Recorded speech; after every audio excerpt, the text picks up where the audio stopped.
Oh, we'll walk around the compound once again. Oh, once again. Yes, we'll walk around the compound once again. Oh, once again. Yes, it's time to see some cats. Let's grab a blanket and some snacks. Oh, we'll walk around the compound once again. Hello, Raven. Miss 25-year-old world's oldest living leopard, Raven. Getting more and more senile every day. And that's not a joke, that's like very real.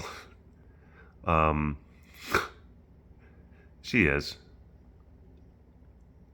And she still, is able to,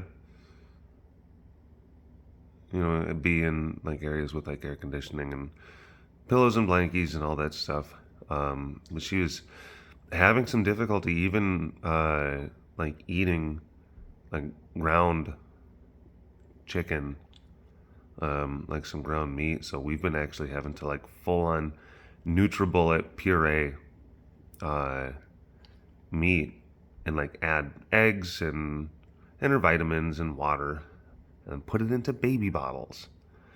And that's how she's been eating her food now. So we're back to bottles.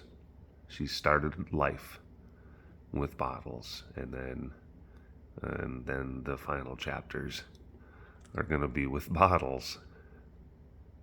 Probably the final chapter. And just with her, like in as she gets older, like her paws, I think she's getting more and more, well, we definitely think she's getting more and more arthritic. And even though she does have like a good demeanor, of course you have to sit there and think about quality of life type issues. And the amount of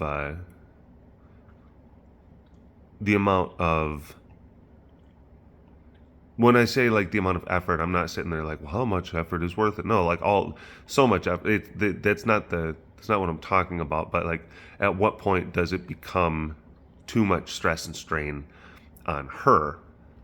And then like, who is it for ultimately? These are the conversations that we're currently having. Like, like we're thinking we're gonna be getting pretty close to having to call it.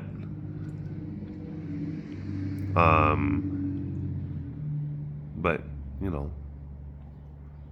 hopefully we'll be able to have some more hours with her. And we have to like, as long as like the different things that we're trying and the different things that we change up continue to like increase those quality of life factors, or continue to maintain quality of life factors, then we'll keep doing those things and we'll keep changing things up. But once like the things that we change up, just once those things just like really stop working, then yeah, we'll be like, all right, it's time to check out, sweetie. But not yet. Yeah, not yet. Where's your Parker? He's been liking this spot. It's like in front of the, this is where I put like, like old dirty compound shoes, It's been hot. We're breaking records this summer already. The hottest May in Texas history recorded. I'm sure that like if you go back a few million years ago when there was like volcanoes and stuff like that, probably hotter then. But since we've been writing stuff down, hottest May, hottest June, on track for hottest July. I think that 2011 summer is still going to hold the record for the most consecutive like 100-degree days. And then I wonder if like the summer of 1980, which is another big Texas big heat wave, may have like some of the highest single day high temperatures recorded. So but yeah, it's been beastly. And it takes a toll. I was just talking to Heidi about that. How it's not just oh, you know, you get like a string of hot days and ooh, but it's just day after day and then week after week, and now it's like month after month, and it's the same thing every day. What that does to bodies, what that does to physiology and physiologic processes, it takes a toll. It really does. Where's Will? Oh, I was about to go inside. And then I look around and he is right there. Hello. And just, whoa, is there some bugs? Was there some rude flies? But then just the amount of work. Hi. The amount of work that everyone here does. I mean, sometimes from like sun up to past sundown. Hi, Sass. Hi, squeaky girl. And then you work just to try to, you know, maintain the ability to regulate temp, like the animal's ability to maintain temperature. So you're like constantly like, you know, dumping water and then getting pools and getting ice, evaluating your shade structures and making sure that fans are plugged in, and well, we're gonna move them from one spot to a next spot. We're gonna get these areas outfitted with air conditioning, all that stuff. And then you're out in it.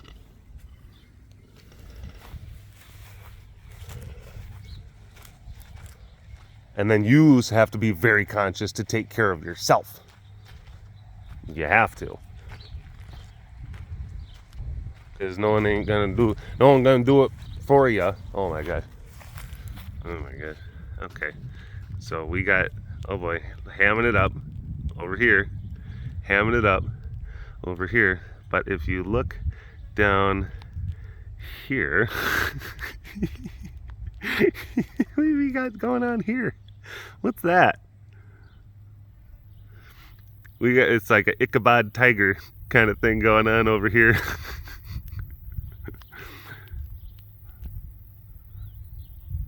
He's gonna ride up on a horse and then he's gonna eat it.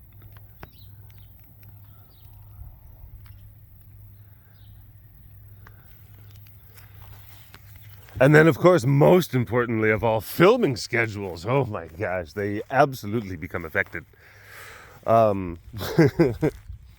it's been past couple days have been pretty significant. A lot of work being done. But a lot of just like your normal kind of stuff. We were doing different kind of butcher things yesterday. We were feeding the cats yesterday.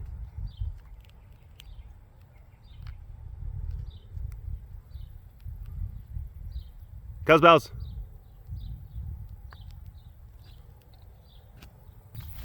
So yeah, feeding last night, pulling a bunch of stuff out of the deep freeze. Which is, thank goodness we have that deep freeze. Because we got the deep freeze and then we got the walk-in cooler. And we only had the walk-in cooler for years. For the longest time, that's all we had. So it's like you'd put meat in there and you had to just constantly cycle through it. And then sometimes your meat's not gonna, sometimes it's not gonna make it. You're gonna have, more, and then it's just like, you gotta throw stuff out. Oh, that's going, check the date. Check the date on that cow leg. Throw it out. Kind of stuff,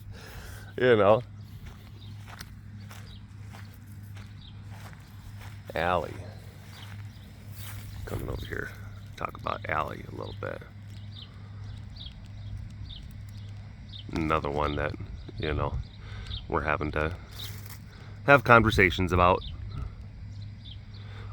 She's up and she's going around and she eats, and she's got her SCU, she's got her air conditioning type stuff, but she's lost weight in the last few weeks, months, and she behaves a little bit differently. Hey, Allie. Hey, Sugar Pie. Hi. Sometimes, and like Heidi thinks that just, you know, still the total effect of not having Archie is just, you know, it's difficult for her. And it may not necessarily be something in the same vein as, you know, like she's able to, you know, perfectly kind of encapsulate this idea like, oh, there was Archie and then he's not here and I miss him. That's more like higher concept kind of human emotion, but it's like that the echo of something that familiar, and like that's there's a degree of security and safety that would come from having, you know, that partner that's no longer there. And as she gets older, and she's 20, and then as she gets older, or 19, 20, one of those, she's old. And as she gets older, and like same with Raven, if she's getting a little bit kind of more forgetful, maybe a little bit more kind of senile, it kind of exacerbates like the fact that she doesn't have like that. It's okay, sweetie, it's okay. I'm here. And it's like, who, what, where am I? It's sometimes that type of stuff. Also, the heat, you know, can definitely, yeah, it can wear. Heidi she's wondering if whether or not Allie may have some form of the big C, you know. That happens. Just with some of the different things that she's noticed. Some of the different behaviors. And I say these things, don't want to be alarmist. I don't want to get people all riled up and freaked out, but, you know, we want to, anytime that these types of things are, you know, part of the care experience, we want to be able to speak to them and we want to talk about them. And then we want to be able to, you know, preempt people's understanding and then their expectations.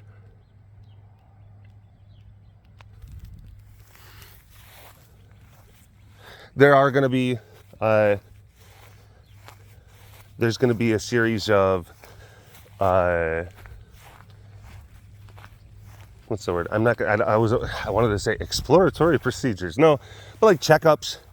There's going to be like some sedations, and there's like the ability. Okay, like a vet can only tell so many things in a tiger and a big cat by just looking at them. And then there's a lot of times where it's like they have to be able to put hands. I don't know if you know this. Lions, tigers, they're very strong. They have teeth, claws. So hands, that's not always an option unless the cat is just like. It's the only time hands can be a thing sometimes. Oh, hello all you big cat lovers out there. It's me, Derek, again. Welcome to another super duper fantastic episode of the Walk Around the Compound webcast. Hi, hello. Finally able to come outside and film. This whole section is off limits to kids. This area. They get the far side down there. They can get the far side. They can get the Gary Larson side. See, they have access, but they don't have the ability to get here because the girls, my Ashanti, they can get here. And words have already been exchanged a number of times. Words have already been exchanged, and they get exchanged regularly when the proximity gets to be a little bit too close. So, you know, these girls have been doing okay. Hi, baby. So, Mama's Naya here. Doing better than maybe Mama Shanti. Mama Shanti's doing fine, but Mama Shanti, she can get a little kind of like, new places, new sounds, new things. A little stressed here and there. But those are to be expected kind of things. Well, hello. Hello. Hi. What is she doing back there? What's she doing back there? We've got things happening up here, but then we also got some stuff happening over there. Don't you pee on my... I saw a tail raising up. Whoa. Whoa. Wait a minute. Wait a minute. Wait a minute. Wait. What's going on? What's going on here? What's going on here? What is this?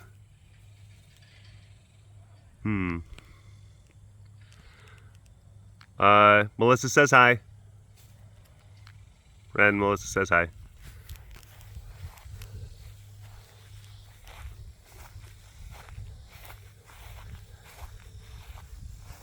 Melissa needs to get back over here because things were fine.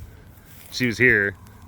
Oh my gosh. Now we got cats falling down, not knowing which way is up and everything. You see what you did, Melissa?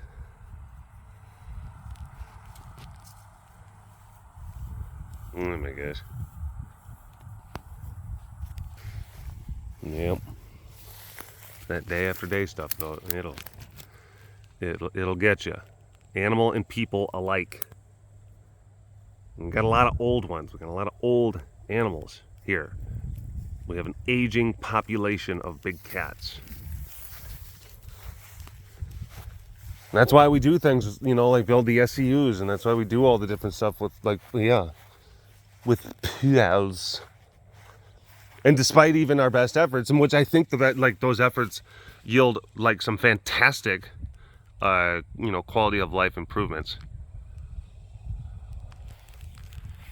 You know, cats still get old. And there's only so much you can do. There's Jacob. Jacob!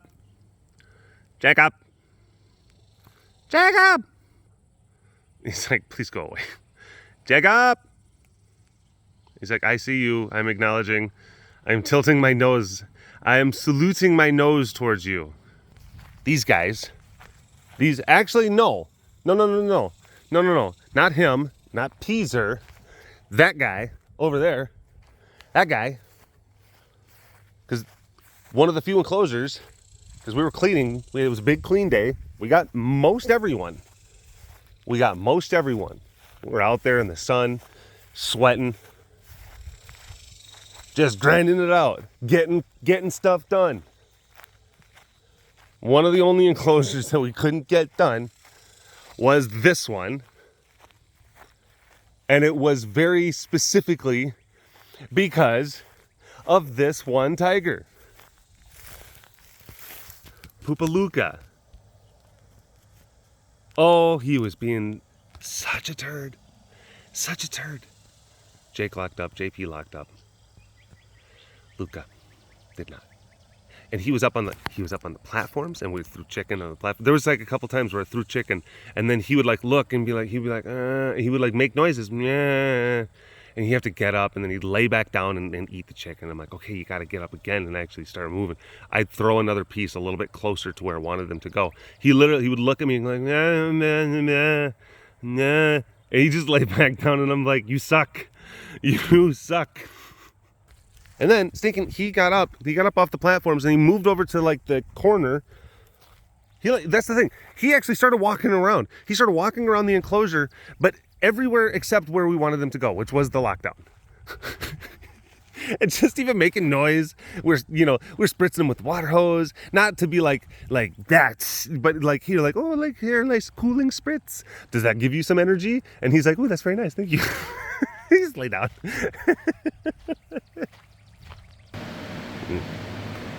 Made a bed for Noe, and then she did that. But I guess that's how she likes it. Selena's not in here. And Peaser's here. And he's not having the best go right now. He's got that lump still on his side, which Dr. Bill still thinks is more of a fluid-filled kind of hematoma, kind of thing. But it's big, and it's taken more effort and more resources possibly out of him. Hi, big guy. So he's got an appointment to get sedated and to really get that thing looked at. Like luckily we've been able to have JP like in sections where Dr. Bill like was able to put hands on, you know, yeah. And like we have him sequestered in here, so he's gonna be in here in the air conditioning until he's able to actually get that checkup. Like it's too important that we limit his movement into an area that like we can't have him like go out into the middle of the enclosure and then just not want to lock up somewhere. So once he was in here, we were like, all right, you're in here now until that medical procedure can happen, which is going to happen this week. So, you know, fingers crossed, best of luck. But he's another one. He's 16.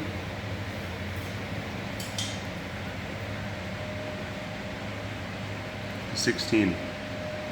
He's not a spring chicken. He's an old guy. And it's crazy because it's like we've had a lot of cats that have made it, you know, pretty far. We've had, you know, we got next door neighbor. I mean, cripes. She might as well just be a vampire. Hey, big guy. We've got literally the oldest living leopard in the world. So then it kind of like it molds our expectations for what, you know, like, oh, like what we should try to accomplish and achieve as far as cat longevity is concerned. But then we also forget, and this is me, like we at Care, we'll sit there and kind of forget that no, like 16, 17 is like the average. That's like what most like captive situations get. So then like when we have a cat that is starting to like kind of, you know, possibly go into a rough patch, potential decline at like a 16 or a 17, we'll sit there and kind of think like, what did we do? How did we go so wrong? And it's like, what are you talking about? Like this is like, that's like kind of, it's normal. That happens. Not to us. That might happen at your place, not at our place. It's like, it's okay. Like, you have to come to terms with the fact that, you know, they're not gonna get, you're not gonna get 100% completion. You know, like video game reference. You're not gonna finish all the DLC for every single game, aka animal, you know? But hopefully his procedure goes well. But if it doesn't, I mean, we wanted you to understand that that's another conversation that we're having. Mr. Peaks, we love you, bud. I think that's Shelly, my youngest, Dustin. He said he found a dinosaur toy in a Walmart parking lot, and he picked it up and he put it in his cart and named it Shelly. And I'm like, that's cool. So yeah, big clean day. And then we had 2 big cows to come in. One had a busted leg, got caught up in a cattle guard, and then the other one had this like weird kind of face puffy disease. It, like, made half the cow's heads all look like Elephant Man. You know. So we just butchered that one and threw the head away. Like, we don't need that part. Yeah, those cows were big, but the meat was good. Oh boy. I think both of them were over 1,200 pounds. And it's like when you know, like when you have to do certain things one at a time. Sometimes like whenever you get 2 livestock animals, like you can maybe string them both up from the tractor and then gut them at the same time. But these, they were so big you had to do them one at a time, because then, you know, might tip the tractor over. Which, that would make for not a fun day. Isn't she pretty?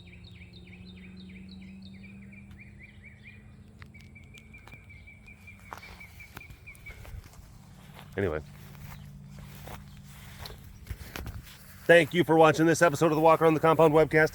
Hashtag Dorbus Award in the comment section below. Like and subscribe for all of your big cat goodness. And if you want to learn more about the facility around me, you can always visit the website carerescuetexas.com for more information.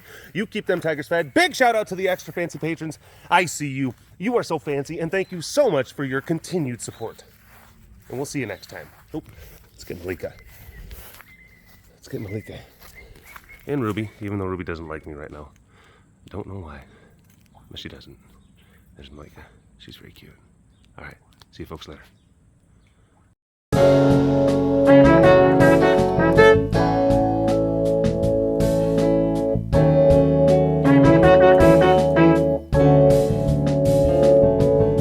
The webcast is now over. Thanks for watching. You should like and subscribe for more Big Cat content.